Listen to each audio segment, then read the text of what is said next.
Ang atong kabuhi diri sa kalibutan, kinahanglan may padulungan.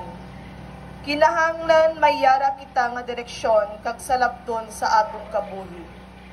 Ang kabuhi hindi puro kinamatarong kag katungdanan, kundi mga hilikoton kag salabton.